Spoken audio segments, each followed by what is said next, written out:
Hello दोस्तों, स्वागत है आज के इस वीडियो में। तो आज हम लोग बात करेंगे क्लास 12th केमिस्ट्री के मॉडल सेट के बारे में, जो बिहार बोर्ड के द्वारा ऑफिशियली दिया गया है, ऑफिशियली यहाँ पे लॉन्च किया गया है।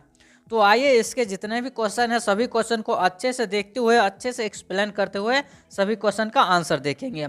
और आप लोगों को करना ये है कि जितना भी क्वेश्चन अभी हम बताएंगे सभी क्वेश्चन को अच्छे से देखते हुए याद करते हुए चलना है आप लोगों को, क्योंकि आप लोग भी जानते होंगे कि प्रत्येक साल मॉडल सेट से जो आपका फाइनल एग्जाम जो होता है उसमें कई सारे ऐसे क्वेश्चन होते हैं जो डायरेक्ट पूछ लिए जाते हैं और इनडायरेक्ट भी पूछा जाता है, मतलब उससे रिलेटेड भी क्वेश्चन रहता ही है। इसलिए आप लोगों को सभी क्वेश्चन को अच्छे से देखते हुए याद करते हुए चलना है, और हम भी यहाँ पे प्रत्येक क्वेश्चन का यहाँ पे अच्छे से एक्सप्लेन करते हुए सबका आंसर आपको बताएंगे। और आप लोगों के लिए यहाँ पे देखिए टाइम जो आपका फाइनल एग्जाम में रहेगा वो सारा चीज़ यहाँ पे दिया हुआ है, और टोटल ऑब्जेक्टिव क्वेश्चन जो रहेगा 70 रहेगा, जिसमें से आपको 35 का ही आंसर देना है। तो ये आप लोगों के लिए काफ़ी अच्छा अपॉर्चुनिटी है कि 70 में से आपको केवल 35 का ही देना है। तो अगर आप 35 में से 35 अगर आप सही नहीं करते हैं तो समझ लीजिए कि आप कितना मतलब कितना खराब है आप। अगर 70 में से 35 तो आप सभी स्टूडेंट कर पाएंगे। इसलिए आप लोगों को कोशिश यही करना है कि 35 में से जो है सो 35 हमें आए हैं, 34 हमारा मार्क्स नहीं आए। जितना भी ऑब्जेक्टिव है सभी ऑब्जेक्टिव को आपको अच्छे से यहाँ पे करना है। आइए आप देखते हैं नीचे यहाँ पे फर्स्ट क्वेश्चन है। तो आप लोगों को मालूम होगा कि खंड ए एवं खंड बी रहता है, जिसमें खंड ए में ऑब्जेक्टिव क्वेश्चन और खंड बी में सब्जेक्टिव क्वेश्चन पूछा जाता है। और आप लोगों के लिए कुछ इंस्ट्रक्शन है, तो ये सारा चीज़ आप लोग वीडियो को पॉज करके देख लीजिएगा। तो आइए हम यहाँ पे टाइम बिना गंवाए हुए फर्स्ट क्वेश्चन से स्टार्ट करते हैं, जिसमें दिया है कि निम्नलिखित में अक्रिस्टलीय ठोस है। और जैसा कि आप लोग देख रहे होंगे यहाँ पे हिंदी और इंग्लिश दोनों मीडियम स्टूडेंट के लिए है, दोनों मीडियम में दिया हुआ है, तो आप किसी भी मीडियम के स्टूडेंट है इसे आप देख सकते हैं। और फर्स्ट क्वेश्चन में दिया है कि which of the following is non crystalline solid. तो आप लोगों को मालूम होगा कि क्रिस्टलाइन सॉलिड एवं नॉन क्रिस्टलाइन सॉलिड, जिसको हम ये जो नॉन क्रिस्टलाइन सॉलिड है इसको हम कहते हैं एमॉर्फस सॉलिड कहते हैं। तो एमॉर्फस सॉलिड क्या होता है, जैसे ये शीशा हो गया, ये सब एमॉर्फस सॉलिड में आता है। अब यहाँ से पूछा है, 4 ऑप्शन है आपका P10, P4, O10, P4 और यहाँ पे ग्रेफाइट प्लास्टिक।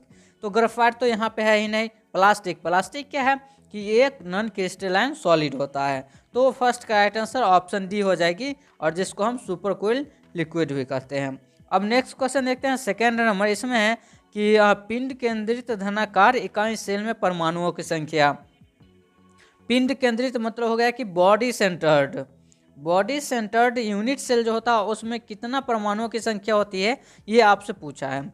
तो बॉडी सेंटर्ड में टोटल 2 होती है, तो यहाँ पे सेकंड का राइट आंसर ऑप्शन ए हो जाएगी। अब आइए नेक्स्ट क्वेश्चन देखते हैं, थर्ड नंबर इसमें है कि घनाकार क्रिस्टल में ब्रेवेस जालकों की संख्या।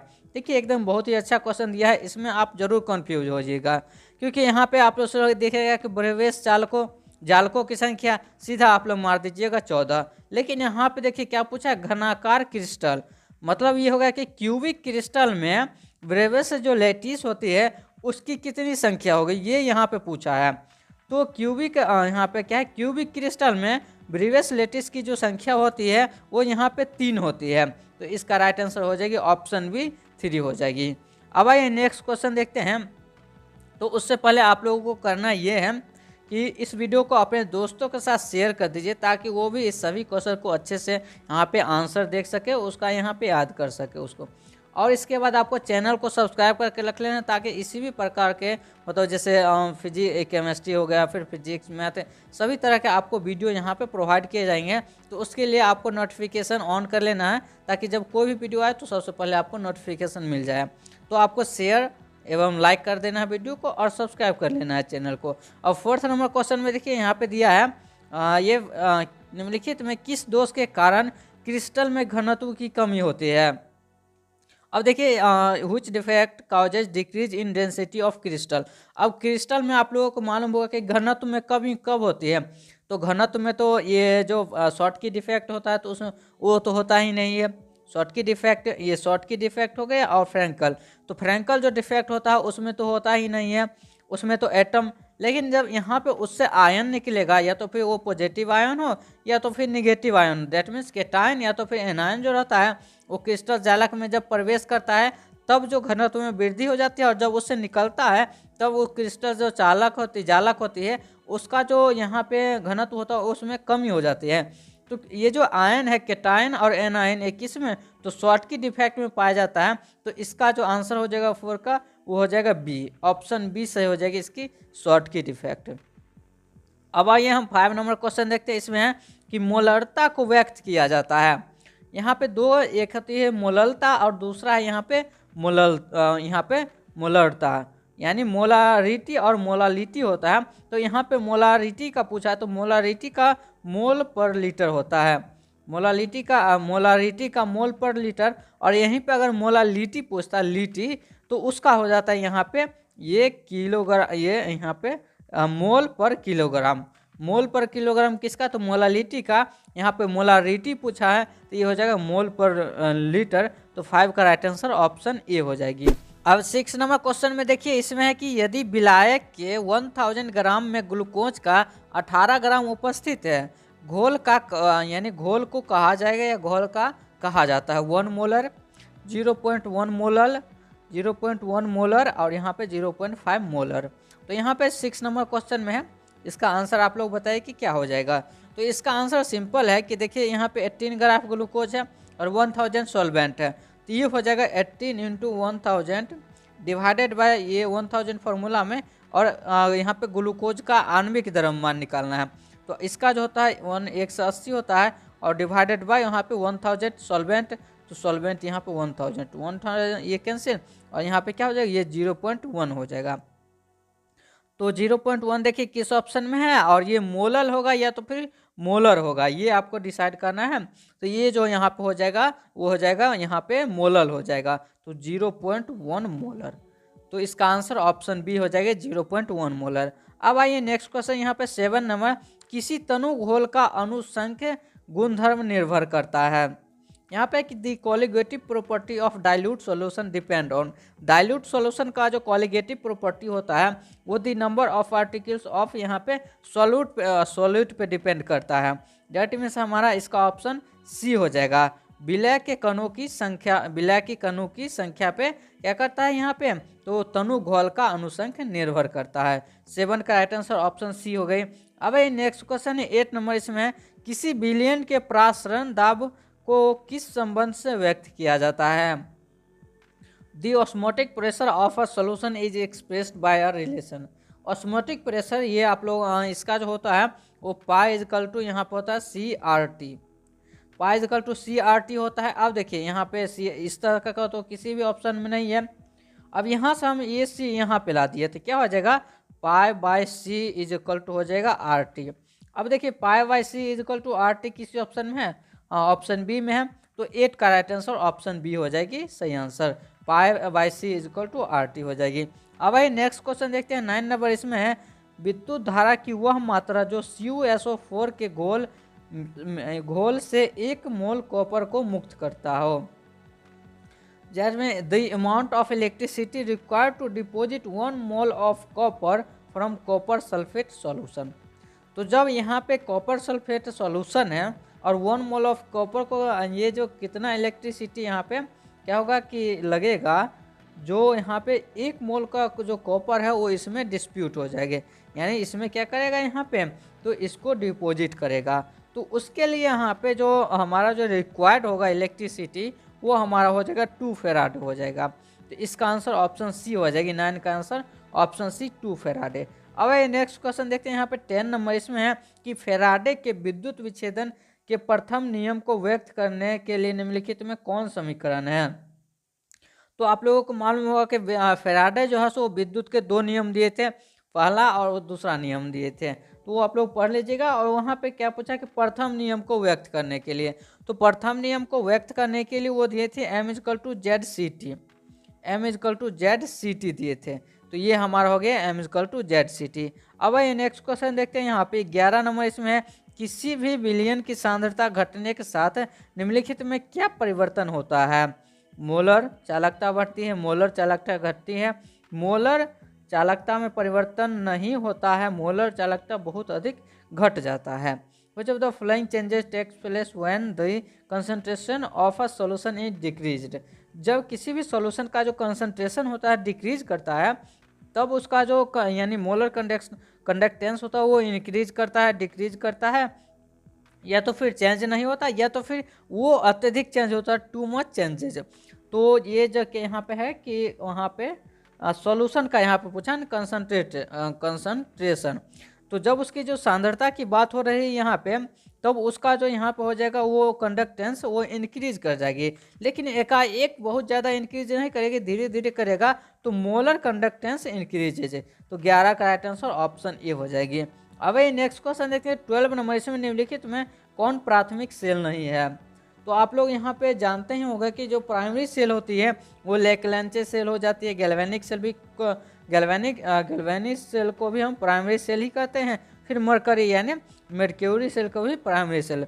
बाकी बचा ऑप्शन डी, लीड एक्यूमुलेटर को हम यहाँ पे सेकेंडरी सेल कहते हैं, लीड संचयक को सेकेंडरी सेल कहते हैं। तो ये हमारा प्रथम यानी प्राथमिक सेल नहीं है, तो इसका आंसर ऑप्शन डी हो जाएगी, यानी लेड संचायक, लेड एक्यूमुलेटर। अब यहाँ पे 13 नंबर क्वेश्चन है, निम्नलिखित में कौन कारक अभिक्रिया दर को प्रभावित करता है। अब मान लीजिए कि कोई भी रिएक्शन हो रही है, तो किस फैक्टर के कारण रेट ऑफ रिएक्शन इफेक्ट होता है। जैसे मान लीजिए कि कैटलिस्ट का आप लोग नाम सुने होंगे कि कैटलिस्ट क्या करता है, किसी भी रिएक्शन को दर को बढ़ा देता है, घटा देता है, इस तरह से। तो वो जो फैक्टर होता है यहाँ पे ताप पे निर्भर करता है, दाब पे, सांद्रण पे, या इनमें से सभी। तो ताप पे तो निर्भर करता ही, ये आप लोग जानते हैं, दाब पे भी, प्रेशर पे भी, और सांद्रण यानी कंसंट्रेशन तो उसका होगा ही।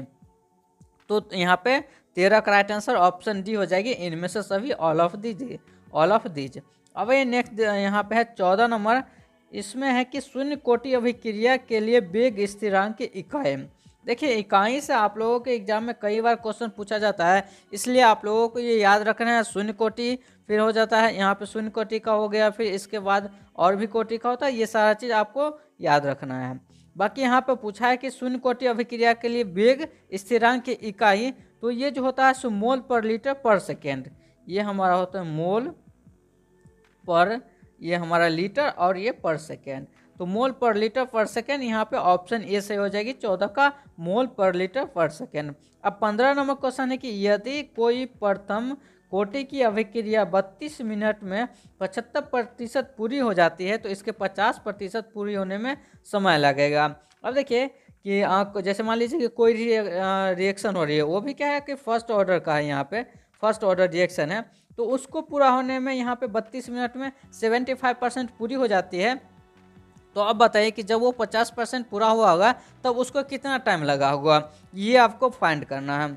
तो जब उसको 50% लगा होगा, तो मान लीजिए इसको अगर आप निकालिएगा तो ये 16 मिनट हो जाएगा, 16 मिनट हो जाएगा, 16 मिनट हो जाएगा। कैसे, तो देखिए 50 है और ये हमारा यहाँ पे हो गया ये 50, तो ये हमारा यहाँ पे 75 हो गया। अब 75% पूरी हो जाती है कितना, 32 में। अब हमको 50, तो इसमें से ये 50 अगर, तो ये 25 हमारा हो जाएगा। अब देखिए 25 हमारा हो गया। अब इसको अगर आप सॉल्यूशन निकालिएगा तो सिंपल सा आपको आएगा 16 मिनट आ जाएगा। तो यहाँ से 15 का राइट आंसर ऑप्शन सी हो जाएगी। अब नेक्स्ट क्वेश्चन देखते हैं यहाँ पे 16 नंबर, इसमें है कि यदि किसी अभिक्रिया का वेग निम्नांकित प्रकार से व्यक्त किया जाता है, वेग यहाँ पे ये, तो अभिक्रिया की कोटि। तो आप लोगों को मालूम होगा कि ऑर्डर को हम यदि जोड़ दें तो यहाँ पे क्या है 2, और यहाँ पे कुछ नहीं मतलब 1 होगा, तो 2 + 1 मतलब ये हमारा हो गया 3। तो अभिक्रिया की कोटि क्या हो गई, ऑर्डर जो इसका हो गया यहाँ पे वो हो गया 3। तो 16 का राइट आंसर ऑप्शन बी हो जाएगी, 3 हो जाएगी। अब ये नेक्स्ट क्वेश्चन देखते हैं 17 नंबर, इसमें है भौतिक अधिशोषण के लिए अवशोषण की ऊष्मा होती है। भौतिक अधिशोषण दैट मीन्स एड्जॉर्प्शन जो होता है, फिजिकल एड्जॉर्प्शन, उसमें कितना हीट की आवश्यकता होती है।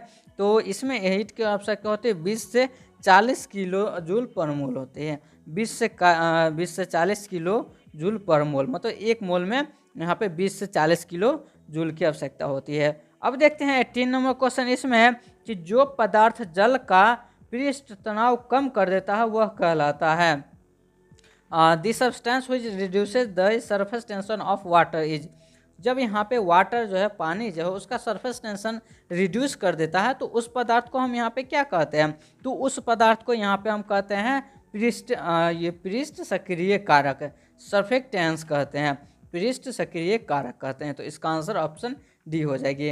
अब नेक्स्ट क्वेश्चन देखते हैं यहाँ पे 19 नंबर, इसमें है निम्नलिखित में कौन जल में कोलाइडीय विलयन का निर्माण नहीं करता है।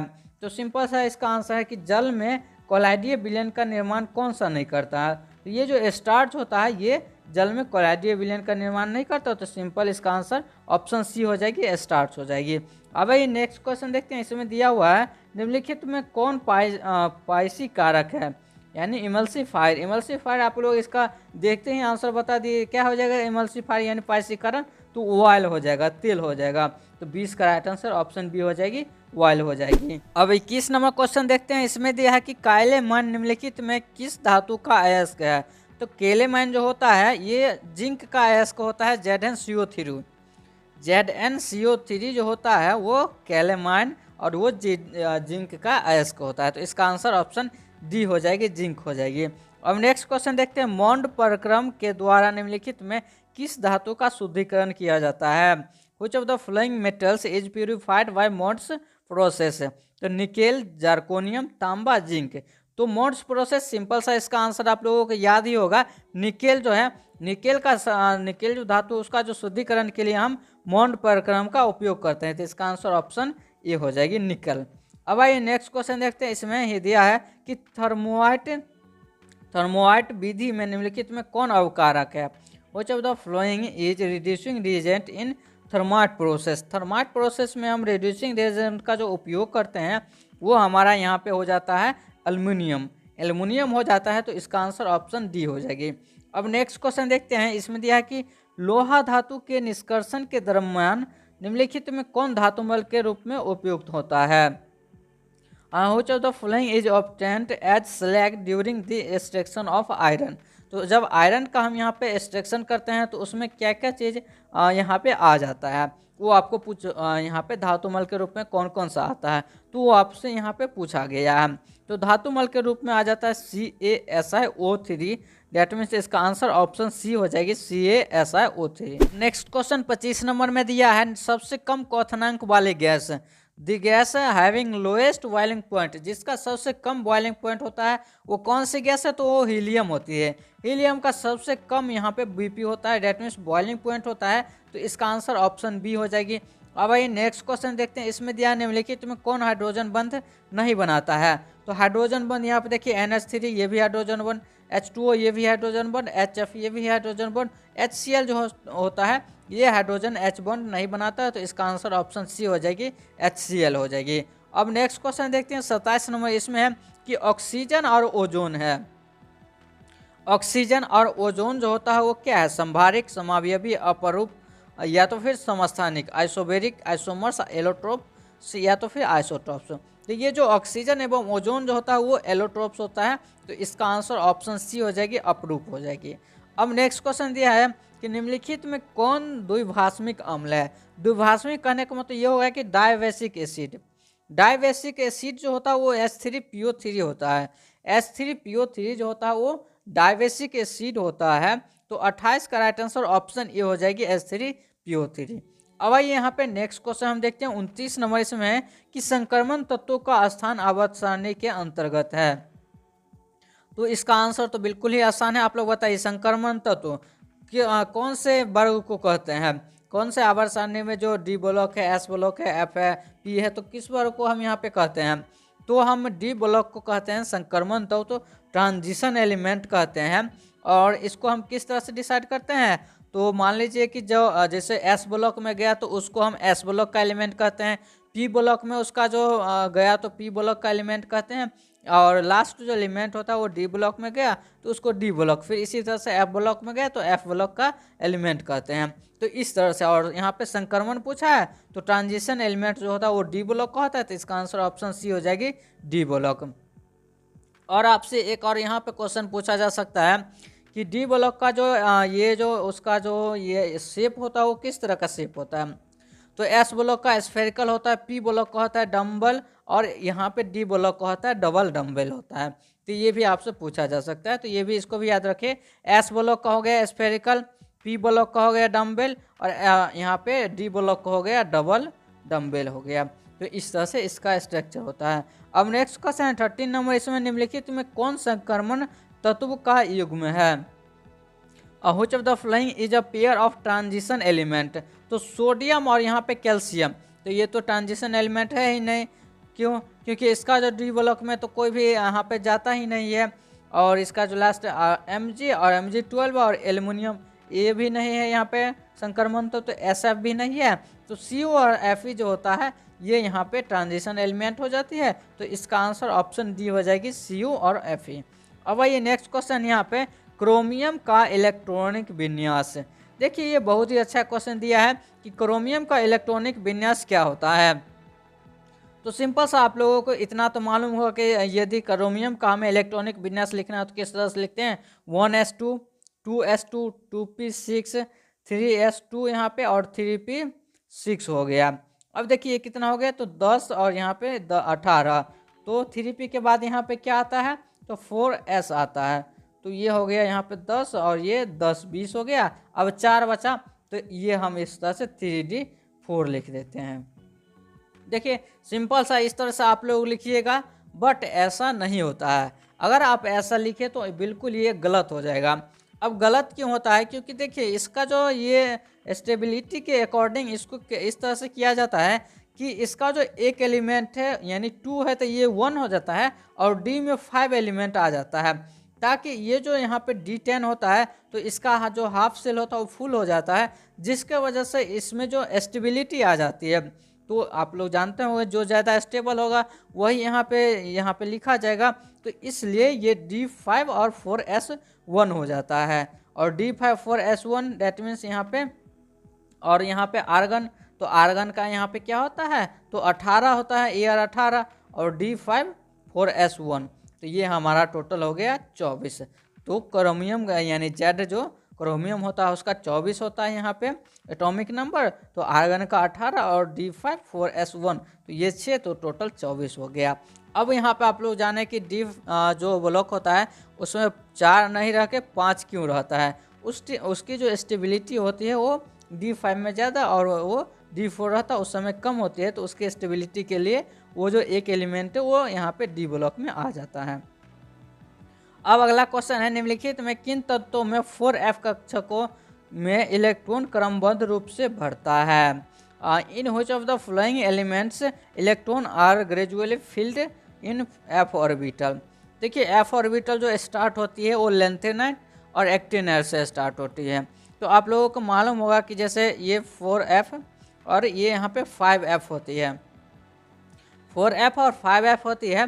तो 4f को हम यहाँ पे लेंथेनॉइड कहते हैं, और 5f जिसमें जैसे 4f में गई, जैसे मान लीजिए कि कोई भी कंपाउंड है, कोई भी एलिमेंट है, उसका जो यहाँ पे ऑर्बिटल है वो f ऑर्बिटल में जाएगी, 4f में जाएगी, तो वो हमारा हो जाएगा लेंथेनाइड हो जाएगा। और जब 5 यानी f5 में जाएगी या 5f में जाएगी तो वो हमारा हो जाएगा एक्टिनाइड हो जाएगा। तो इसका आंसर लेंथेनॉइड हो जाएगा, ऑप्शन ए इसका सही हो जाएगा। अब नेक्स्ट क्वेश्चन देखते हैं 33 नंबर, इसमें है कि FeCN6 होल 3 माइनस में F का ऑक्सीकरण अवस्था, ऑक्सीडेशन स्टेट निकालना है यहाँ पे। ये Fe का आयरन का निकालना है। तो सिंपल सा है, हमें किसका निकालना है, ऑक्सीजन ये Fe का। Fe को x मान लिए, प्लस यहाँ पे Cn पे कितना पावर रहता है, तो -1 रहता है, -1 ये कितना है 6 है, इसको 6 से हम मल्टीप्लाई कर दिए, और यहाँ पे क्या है बराबर में -3 हो गया। -3 ये हो जाएगा x -6, ये हमारा -3, ये उधर जाएगा +6 हो जाएगा, बचेगा हमारा +3। तो x बराबर +3 देखिए किस ऑप्शन में, ऑप्शन बी में है, तो इसका आंसर हो जाएगा +3b। अब आइए नेक्स्ट क्वेश्चन यहाँ पे है 34 नंबर, इसमें भी है यहाँ पे इसका हाइब्रिडाइजेशन बताना है। इसका हाइब्रिडाइजेशन CuNH3 का होल 4 और यहाँ पे 2 है, यहाँ पे इसका हाइब्रिडाइजेशन बताना है। तो यहाँ पे 34 इसका जो हाइब्रिडाइजेशन हो जाता है वो DsP2 हो जाता है। 34 का यहाँ पर राइट आंसर ऑप्शन सी हो जाएगी, DsP2 हो जाएगी। अब देखिए 34 का तो हो गया, आप यहाँ पे 33 में ये जो कंपाउंड है इसका आप लोग बताइए हाइब्रिडाइजेशन क्या हो जाएगा। ये यहाँ पे इसका हाइब्रिडाइजेशन क्या होगा, तो इसका हो जाएगा DsP3 हो जाएगा, DsP3। अब यहाँ पे 35 नंबर क्वेश्चन है कि विटामिन B12 में कौन उपस्थित रहता है? विटामिन B12 में निम्नलिखित में कौन उपस्थित रहता है? तो वो कोबाल्ट उपस्थित रहता है विटामिन B12 में। तो 35 का राइट आंसर ऑप्शन ए हो जाएगी। अब नेक्स्ट क्वेश्चन देखते हैं 36 नंबर।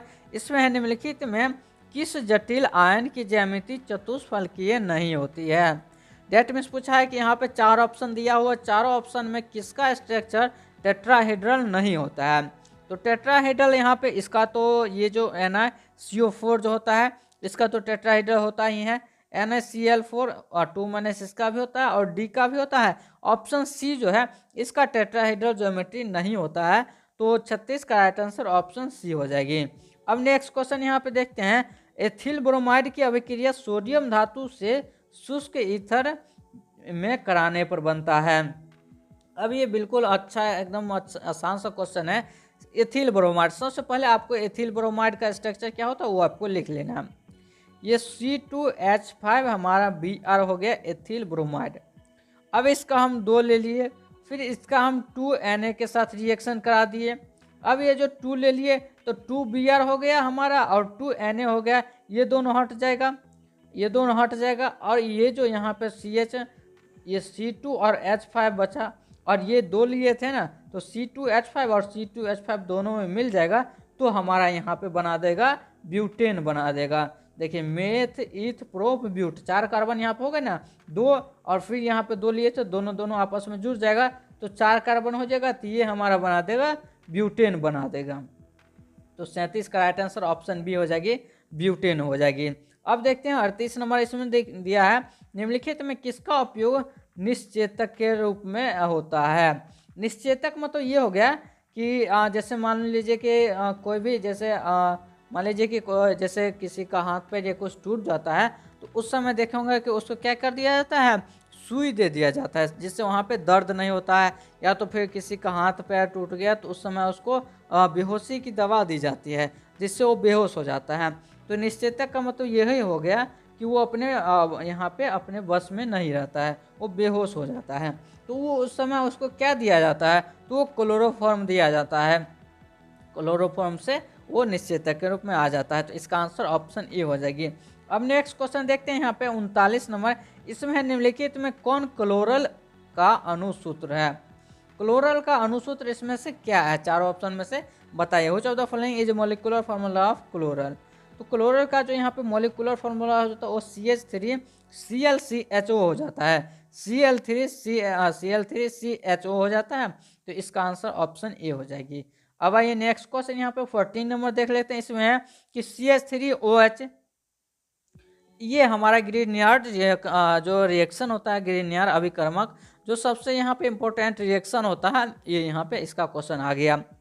अब ग्रीनियर्ड अभिकर्मक जब CH3OH मतलब ये हमारा हो गया मिथाइल अल्कोहल हो गया, इसका रिएक्शन हम यहाँ पे ग्रीनियर्ड अभिकर्मक से कराते हैं तब कौन सा यौगिक बनता है?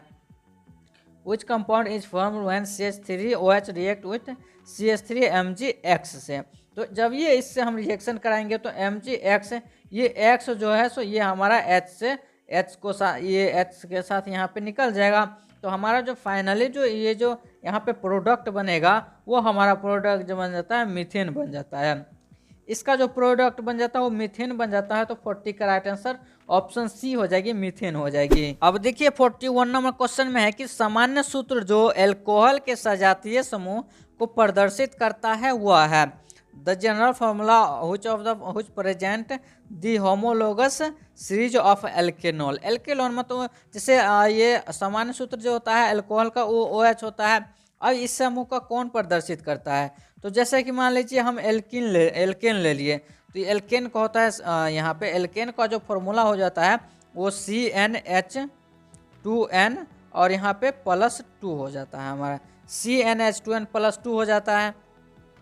अब इसमें से क्या इसका जो यहाँ पे CnH2n +2 हो गया और इसमें हम यहाँ पे O लगा दिए और ये H इसमें से हट जाता है, OH group, OH hydroxyl group होता है तो इसमें O जुड़ जाता है, हाइड्रोजन रिमूव हो जाता है तो ये हमारा बन जाता है alkanal group. That means CnH2n +2 O हो जाएगा। देखिए किस ऑप्शन में है, तो ऑप्शन सी में है। डेट मीन्स ये हमारा हो गया एल्केनल ग्रुप CnH2n और +2 और O हो गया। 41 का राइट आंसर ऑप्शन सी हो जाएगी। अब भाई नेक्स्ट क्वेश्चन देखते हैं 42 नंबर इसमें है कि एथेनॉल का समावयवी निम्नलिखित में कौन है। समावयवी डेट मीन्स आइसोमर। तो आइसोमर सबसे पहले क्या होता है ये आपको जानना है कि आइसोमर वैसे कंपाउंड को कहते हैं जिसका मॉलिक्यूलर फॉर्मूला सेम होता है बट उसका जो स्ट्रक्चर होता है वो डिफरेंट हो जाता है। मॉलिक्यूलर फार्मूला सेम होता है, उसका स्ट्रक्चर डिफरेंट हो जाता है। आपको बताना है एथेनॉल का आपको बताना है। तो सबसे पहले आपको ये जानना है कि एथेनॉल जो होता है वो एथेनॉल यहाँ पे जैसे मान लीजिए कि ये CH3OH ये हमारा हो गया मेथेनॉल हो गया। CH3 ये हमारा मेथेनॉल हो गया।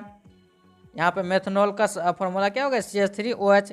डाई मिथाइल ईथर दिया हुआ है, क्या दिया हुआ है डाईमिथाइल एसीटोन। एसीटोन हम देख रहे थे तो एसीटोन का होता है CH3COCH3 ये हमारा हो गया acetone.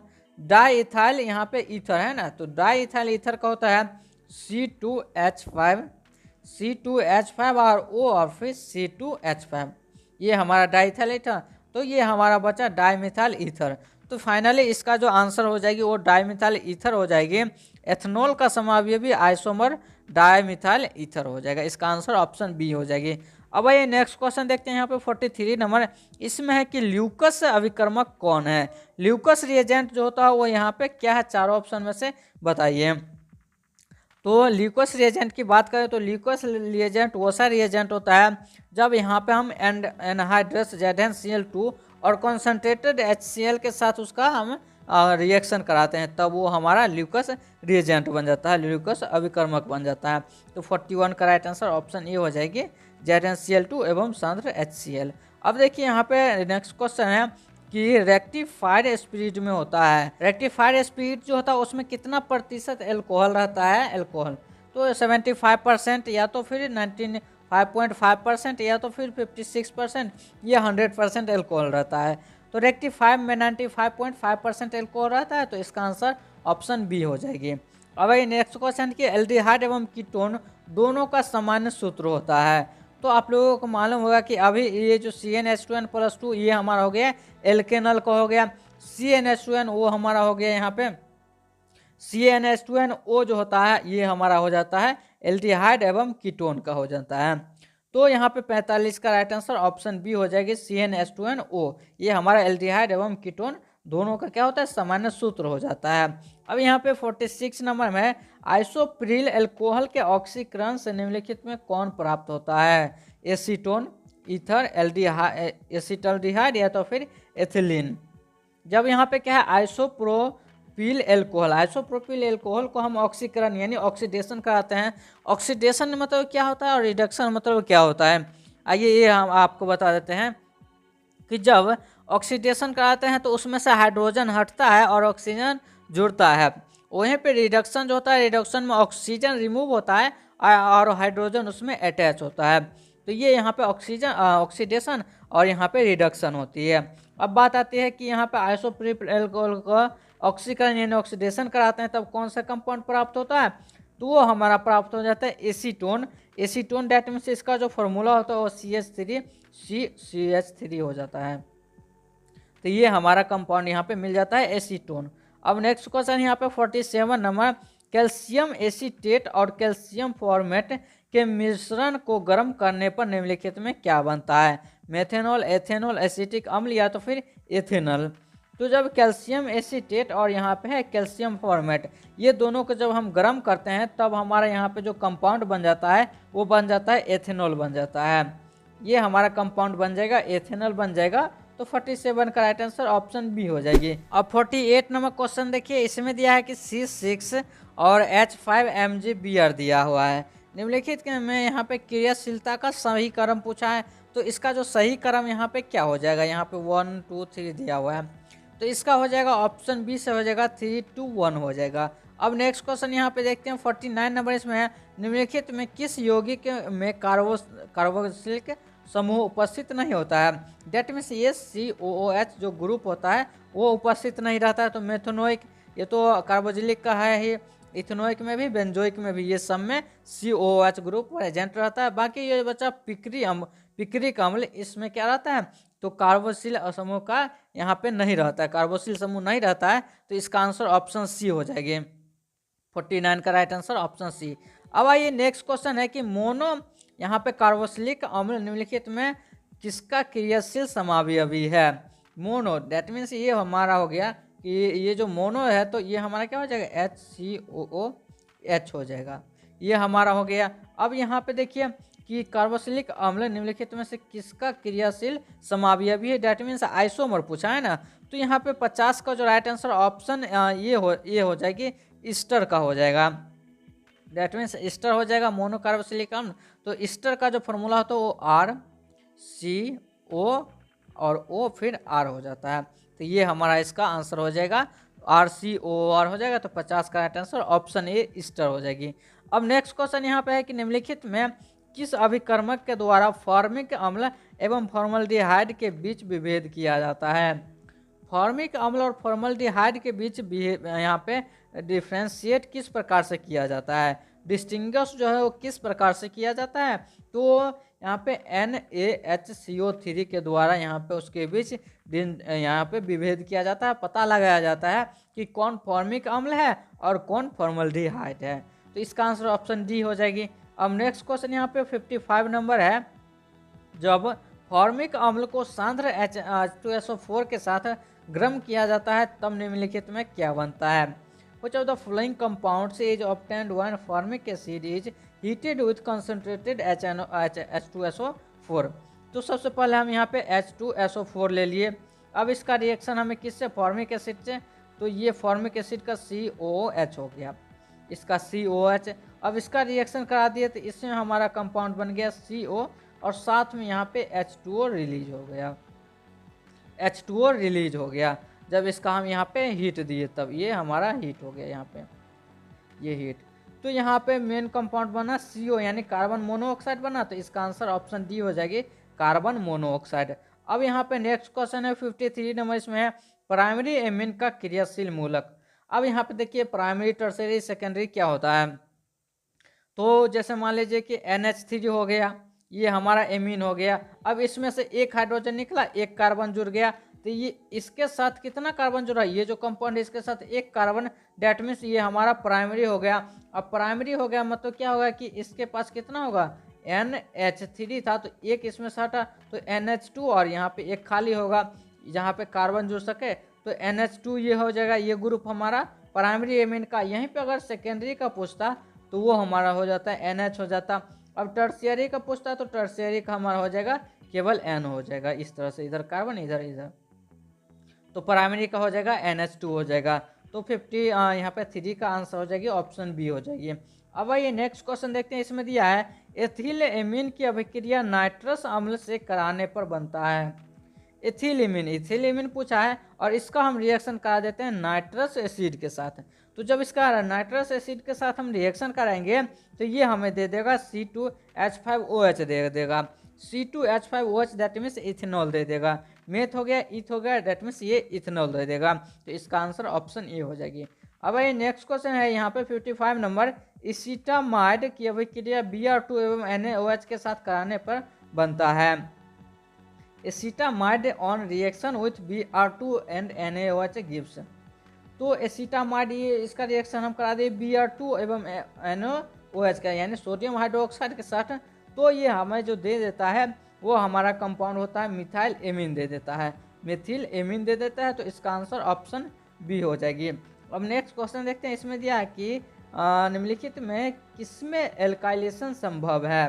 Which of the following यहाँ पे है कि इन which of the following alkylation is possible, primary amine, सिर्फ सेकेंडरी एमीन, टर्शियरी एमीन, या तो फिर प्राइमरी एवं सेकेंडरी दोनों। तो पूछा है कि एल्काइलेशन, तो एल्काइलेशन में यहाँ पे पूछा है, तो एल्काइलेशन में क्या होता है कि हाइड्रोजन तो एक रहना ही चाहिए, जिस वजह से तो टर्शियरी में हाइड्रोजन रहता नहीं है, तो टर्शियरी में नहीं रहता तो प्राइमरी और सेकेंडरी में रहता है, तो यही दोनों पॉसिबल हो जाएगा। तो इसका आंसर ऑप्शन डी हो जाएगी, in both primary and secondary amine में एल्काइलेशन जो होता है वो पॉसिबल होता है। तो इसका आंसर ऑप्शन डी हो गई। अब ये नेक्स्ट क्वेश्चन यहाँ पे देखते हैं, नेक्स्ट क्वेश्चन में हमारा दिया है निम्नलिखित में कौन सर्वाधिक मीठा शर्करा है।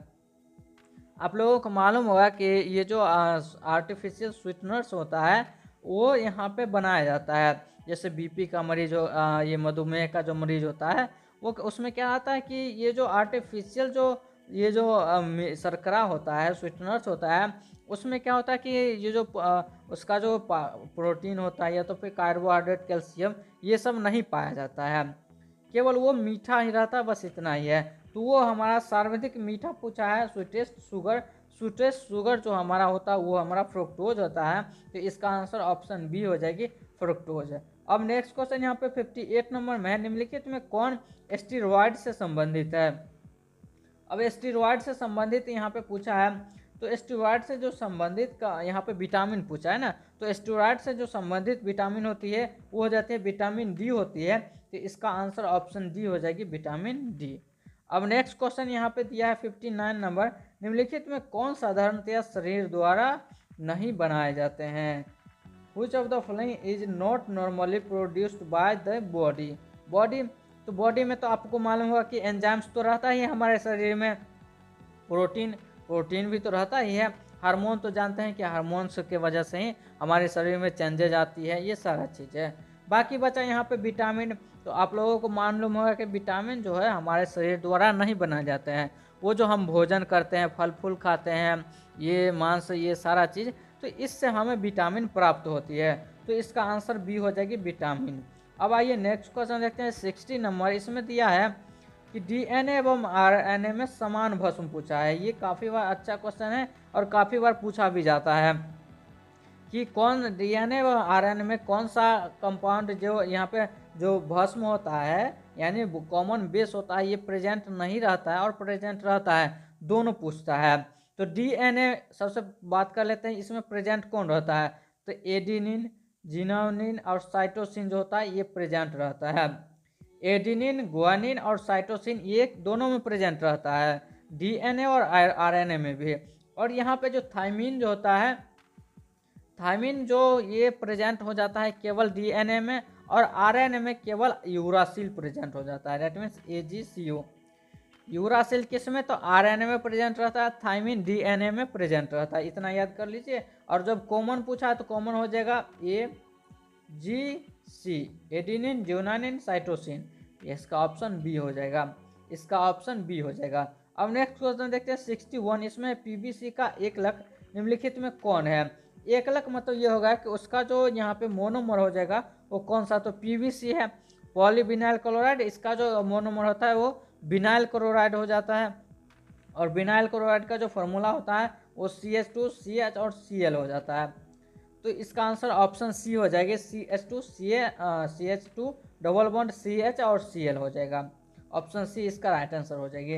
अब भाई नेक्स्ट क्वेश्चन देखते हैं यहाँ पे 62 नंबर। 62 नंबर में दिया है कि रबर को सल्फर के साथ गर्म करने की क्रिया को हम गंधकरण कहते हैं। यहाँ पे रबर है, रबर का जब हम यहाँ पे सल्फर के साथ रिएक्शन करते हैं तब उसको हम वल्केनाइजेशन कहते हैं, गंधकीकरण कहते हैं। तो इसका आंसर ऑप्शन सी हो जाएगी, गंधकीकरण। अब आइए हम नेक्स्ट क्वेश्चन यहाँ पे देखते हैं 63 नंबर क्वेश्चन। इसमें निम्नलिखित में कौन योगशील बहुलक है। Which of the following is an additional polymer? Additional polymer मतलब क्या कि एक पॉलीमर है फिर उसके साथ जुड़ता गया इस तरह से हो गया। तो ये जो होता है सो नाइलॉन 6, ये नहीं, नाइलॉन 6 भी नहीं, डेक्रोन भी नहीं, ये होता है हाई डेंसिटी वाला पॉलीथीन। हाई डेंसिटी मतलब उच्च घनत्व वाला जो पॉलीथीन होता है ये हमारा होता है एडिशनल पॉलीमर हो जाता है। इसके अलावा और भी है, जैसे पॉलीस्टरीन है, फिर पॉलीक्राइलेट्स जो होता है, ये सारा भी क्या है, तो एडिशनल पॉलीमर ही होता है। तो इसका आंसर ऑप्शन सी हो जाएगा, ऑप्शन सी। अब वही नेक्स्ट क्वेश्चन देखते हैं, इसमें ब्यूना एस निम्नलिखित में किसका बहुलक है। बिल्कुल अच्छा क्वेश्चन है, एकदम इजी क्वेश्चन। बी से हमारा हो गया ब्यूटाडाइन, एस से हमारा हो गया एस्टाइरिन। तो ब्यूटाडाइन एवं एस्टाइरिन, ऑप्शन बी इसका राइट आंसर हो जाएगा, ब्यूटाडाइन और एस्टाइरिन हो जाएगा। अब देखिए नेक्स्ट क्वेश्चन यहाँ पे 65 नंबर। इसमें कि निम्न में कौन कृत्रिम मीठा अभिकर्ता है। निम्न में कौन कृत्रिम मीठा अभिकर्ता है, सैकरिन, एस्पार्टेम या तो फिर यहाँ पे दिया है कि सोडियम साइक्लोमेट या इनमें से सभी। कृत्रिम यानी कि आर्टिफिशियल स्वीटनिंग के बारे में आपको हम बताए थे कि इसमें जो कार्बोहाइड्रेट होता है ये सारा चीज़ प्रेजेंट नहीं रहता है, केवल ये मीठा का ही काम करता है, जिससे मधुमेह रोगी जो होता है उसमें उसका ये फायदा करता है। वैसे ये सभी इसको जो सभी यहाँ पे ग्रहण कर सकते हैं, सभी लोग खा सकते हैं। तो ये जो यहाँ पे पूछा है कि कौन आर्टिफिशियल स्वीटनिंग है, तो सबसे ज़्यादा अभी जो प्रेजेंट में उपयोग होता है वो सबसे ज़्यादा सैकरीन का उपयोग किया जाता है। इसके अलावा ये जो तीनों है ये सभी क्या है, आर्टिफिशियल स्वीटनिंग एजेंट ही है। सभी जो है सो यहाँ पे आर्टिफिशियल स्वीटनिंग एजेंट ही है, तो इसका आंसर ऑप्शन डी हो जाएगा। अब ये नेक्स्ट क्वेश्चन देखते हैं। इसमें 66 नंबर में बेलियम का उपयोग निम्नलिखित में किसके रूप में होता है? बेलियम is used as which of the following. तो बेलियम का उपयोग हम ट्रैंक्विलाइजर के उपयोग में करते हैं, उपशामक के रूप में इसका उपयोग करते हैं। जैसे मान लीजिए कि किसी का जैसे ये थोड़ा सा दिमाग जो खराब हो जाता है, उसका जैसे मान लीजिए पागलपन जो आ जाता है, उस सब को ठीक करने के लिए हम ट्रैंक्विलाइजर का उपयोग करते हैं। तो इसका आंसर हो जाएगा ट्रैंक्विलाइजर, ऑप्शन डी इसका सही आंसर हो जाएगी। अब आइए नेक्स्ट क्वेश्चन देखते हैं इसमें कि रासायनिक रूप में एस्पिरिन निम्नलिखित में क्या है? अब एस्पिरिन के बारे में पूछा है ना, तो एस्पिरिन जो यहाँ पे उसका रासायनिक रूप पूछा है तो वो होता है सैलिसाइलिक एसिड होता है, सैलिसाइलिक एसिड होता है। तो इसका आंसर हो जाएगा एसिटाइल सैलिसाइलिक एसिड हो जाएगा, यानी 67 का आंसर ऑप्शन सी हो जाएगी, एसिटाइल सैलिसाइलिक अम्ल हो जाएगा। अब यहाँ पे 68 नंबर में है, निम्नलिखित में किसका उपयोग एंटीसेप्टिक के रूप में किया जाता है?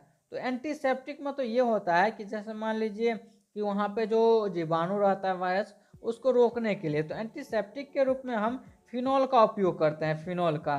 तो इसका आंसर ऑप्शन ए हो जाएगा फिनोल। अब यहाँ पे है 69 नंबर क्वेश्चन। इसमें दिया है कि कौन समूह, ये जो यहाँ पे दिया है सी डबल बॉन्ड ओ समूह उपस्थित रहता है, ईथर में रहता है, एल्कोहल में रहता है, कीटोन में, या तो फिर एमीन में। तो एमीन में तो आपको बता दिए NH2 ये इस तरह का जो कंपाउंड होता है वो उपस्थित रहता है। एल्कोहल में हाइड्रोक्सिल समूह उपस्थित रहता है, OH रहता है। ईथर में हमारा रहता है COR रहता है, या तो फिर ROR रहता है। अब यहाँ पे कीटोन और एल्डिहाइड में अभी कुछ देर पहले आपको बताया था कि कीटोन और एल्डिहाइड में क्या रहता है, CO यहाँ पे कंपाउंड पाया जाता है। तो ये हमारा हो गया कीटोन का हो गया, तो इसका आंसर ऑप्शन सी हो जाएगी। अब आइए यहाँ पे नेक्स्ट क्वेश्चन देखते हैं 17 नंबर। इसमें है कि 17 नंबर में है कि निम्नलिखित में कौन टर्शियरी एल्कोहल है? अब देखिए यहाँ पे टर्शियरी एल्कोहल, उससे पहले आपको बता देते हैं प्राइमरी, टर्शियरी, सेकेंडरी। अब जैसे अल्कोहल का OH ग्रुप होता है, अब OH से कौन सा यहाँ पे कार्बन जुड़ा है, अगर इसके साथ एक कार्बन जुड़ा हो तो वो प्राइमरी, इसके साथ अगर 2 कार्बन जुड़ा हो तो वो सेकेंडरी, इसके साथ अगर 3 कार्बन जुड़ा हो तो वो टर्शियरी हो जाएगा। लेकिन इसी के साथ, इसी कार्बन के साथ तीनों कार्बन जुड़ा होना चाहिए, तभी वो टर्शियरी होगा। अगर यहाँ पे इसके साथ एक हाइड्रोजन जुड़ा है और यहाँ पे, तब ये हमारा क्या हो जाएगा, ये सेकेंडरी हो जाएगा, 1 2, तो ये सेकेंडरी होगा। अगर मान लीजिए ये कार्बन है, फिर ये कार्बन के साथ CH3 जुड़ा हुआ है, फिर भी ये क्या होगा, हमारा टर्शियरी एल्कोहल ही होगा। और अगर इसको हम मान लीजिए इस कार्बन से हम काउंट नहीं करते हैं, काउंट किससे करते हैं, जहाँ पे हाइड्रोक्सिल ग्रुप जुड़ा रहता है उस कार्बन से हम उसको काउंट करते हैं। तो अब आप लोग इसका आंसर बताइए क्या हो जाएगा। इतना तो आपको बता दिया, अब इसी में से 4 ऑप्शन में से देखिए और इसका आंसर बताइए कौन सा यहाँ पे टर्शियरी अल्कोहल हो जाएगा। तो यहाँ पे देखिए OH है, मतलब ये हमारा हो गया, OH हो गया, इसके साथ एक कार्बन CH2 जुड़ा हुआ है, फिर इसके साथ मान लीजिए ये CH3 है, तो ये एक कार्बन है, ये प्राइमरी हो गया।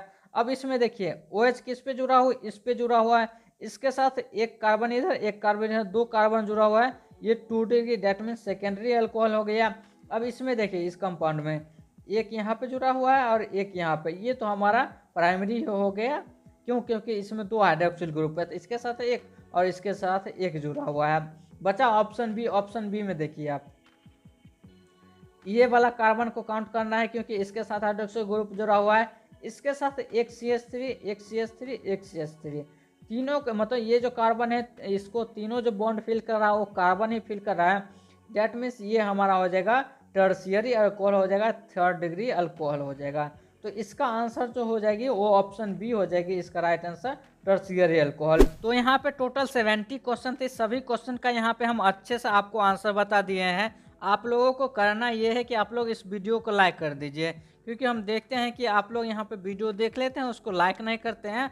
और हमें कमेंट बॉक्स में बताइए कि आपको ये वीडियो कैसा लगा, और अपने दोस्तों के साथ इसे शेयर कर दीजिए ताकि वो सभी क्वेश्चन को अच्छे से देख सकें। बाकी यहाँ पे आपको करना ये है कि चैनल को सब्सक्राइब करके रख लेना है, क्योंकि इसके अलावा कोई भी वीडियो अगर आती है तो उसका आपको नोटिफिकेशन मिलता रहे, इसके लिए तो आपको सब्सक्राइब करना ही होगा। तो अब हम मिलते हैं नेक्स्ट वीडियो में, तब तक के लिए बाय बाय।